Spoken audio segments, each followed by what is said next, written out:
So the most memorable Tomcat mission that I ever flew wasn't during a contingency operation or combat.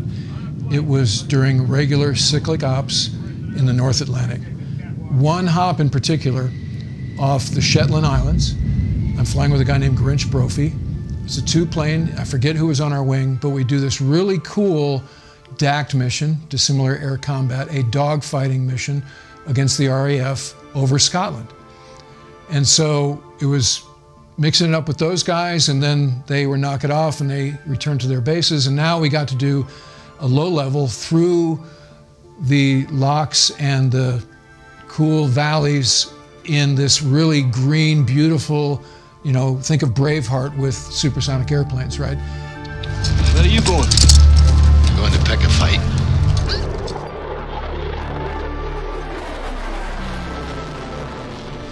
And so we very much were enjoying this basically free play over Scotland.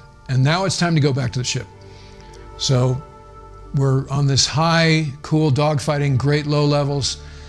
We pop up and check in with Marshall. They give us our Marshall instructions and we comply with the instructions and realize we're icing up.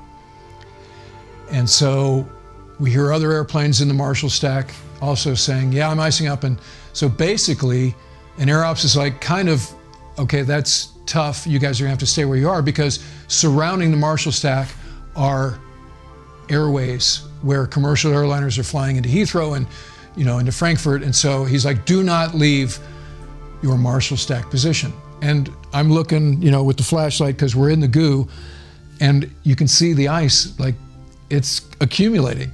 And Grinch is kind of like, yeah, the flight controls are feeling heavy. And so basically we mutinied and we just popped up into clear air, and the rest of the Marshall stack did the same. And Air Ops is kind of freaking out. Like, how dare you guys, and you're gonna be in big trouble for this. And so we're like, better to mutiny than to crash, because you know these airplanes are gonna be not airworthy if we hang out in icing conditions. So basically the Air Ops eventually does his job and reroutes the airliners around us. And so now we're just getting called down one by one. So inevitably you're gonna have to fly back through the icing. And now it's case 3, which is the bad weather or nighttime approach procedure to go back to the carrier. So as soon as we get back in the clouds, I see we're starting to ice up again. So now the trick is, let's get below the clouds as quick as we can. And so that turned out to be 800 feet. So we break out and it's Buford 10. It's just total foam.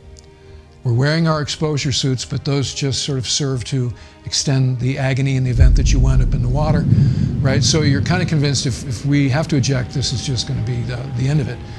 And the airplane is buffeting, right? And so Grinch is doing his best. The airspeed indicator is jumping around. Hoser Miller is CAG paddles. So Hoser is a Hornet guy who many viewers may know as an author of the Raven 1 series. So he's working MOVLess, which is the manual lens. So the regular automatic lens, if the ship is pitching, can't keep up, and so it's unreliable. So what happens is the LSOs take control with literally a handle, and they're just looking at the glide path and putting you where they want you to be. If you're too high, they'll show you a low ball and vice versa. So they'll get you where they want you. Further, because the deck is moving a lot. And so this is the roughest seas I've ever operated in, and Grinch as well. So Grinch is a first tour lieutenant. And so you can tell by his voice, he's kind of got some anxiety with the circumstance we're in. So the first pass, we're out of phase with the deck and Hoser just waves us off. We don't even have a chance to attempt a landing. So we go around. Now the other thing to note here is the interval between airplanes is 2 minutes instead of the standard 1 minute. And why is that, you may ask? Because you're not taxiing out of the wires. They're hooking up a tractor and they're towing you out of the wires, because this flight deck is so crazy with the deck oscillations that they don't want you to taxi. So this extends the amount of time it takes to come around again. And so you're using more gas.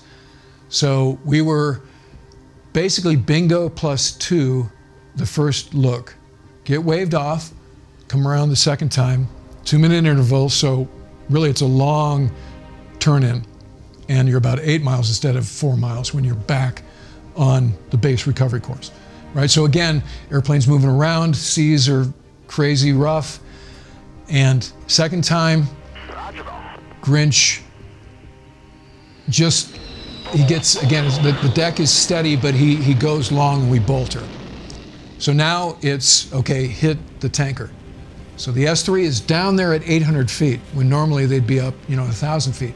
So down there below this layer, and kind of wispy clouds in and out, the basket is moving all over the place, right? So an already tricky problem to tank is getting worse. So over the ICS, he's kind of saying a few choice words when he's having trouble hitting the basket. He's jousting with it a little bit.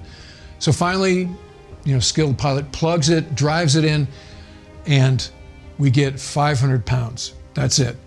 Because the S3 is shepherding the gas, because they figure the whole air wing is going to have trouble getting aboard. 500 pounds is going to get you halfway around, right? Not aboard. Okay, so, okay, whatever, turn downwind. Now we're talking to, approach again, and the controller hooks us again at 8 miles, get our needles, and again, I can't help with what normally my responsibility would be, was give him what we used to call as RIA sugar calls. So you'd call XL, decel around the on-speed, airspeed, and it's the airspeed indicator is like ridiculously unreliable. It's useless. So basically I'm watching, because in the rear cockpit I could see the needles, so we're just watching him fly needles, and then making sure before the ball call I could see the ball. And so again, it's moveless, so what I'm seeing, it doesn't matter whether it's high or low. So call the ball, roger ball, moveless, decks down, don't chase it. Right, so the LSO's talking more than usual, and Hoser, very metered guy, sort of the voice of calm, which was fantastic.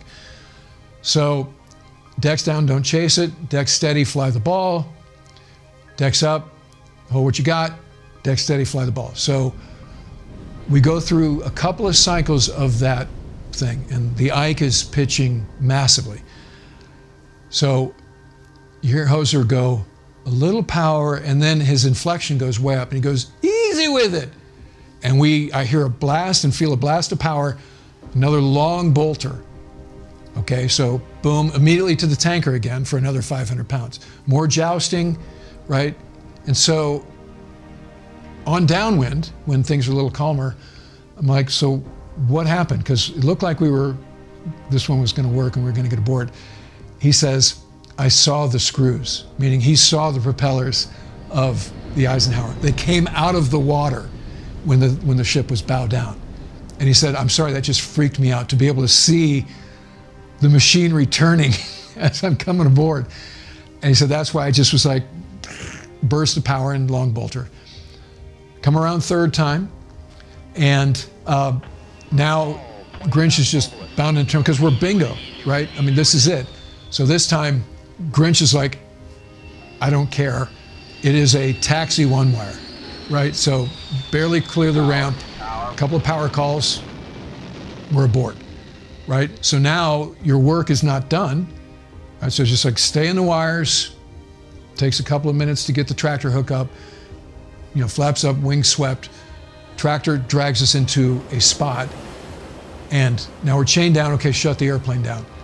And you're like, getting out of the airplane is kind of freaky now, because the deck is really moving, and this is a Nimitz class carrier that's pitching and rolling like a Arleigh Burke or something, just really moving around a lot. Green water coming over the bow, and we're parked on the bow. And so we get out and kind of low crawl off the flight deck into the catwalk, down into the PR shop, take your flight gear off, and then get into the ready room. And it wasn't until I was in my ready room chair that we decompressed, and we looked at each other like, oh my God. And so I saw the schedules officer. I was like, if you didn't want to schedule me again while we're up here, that'd be fine, right? So that was, I guess I could say, by far the scariest and most memorable flight I ever had in the F-14. And see the entire film, now streaming on Amazon and Tubi TV. Or order the Blu-ray and DVD online on our website, speedangelsproductions.com. Don't forget to subscribe to the channel and comment below so as not to miss new upcoming videos. Thanks for watching.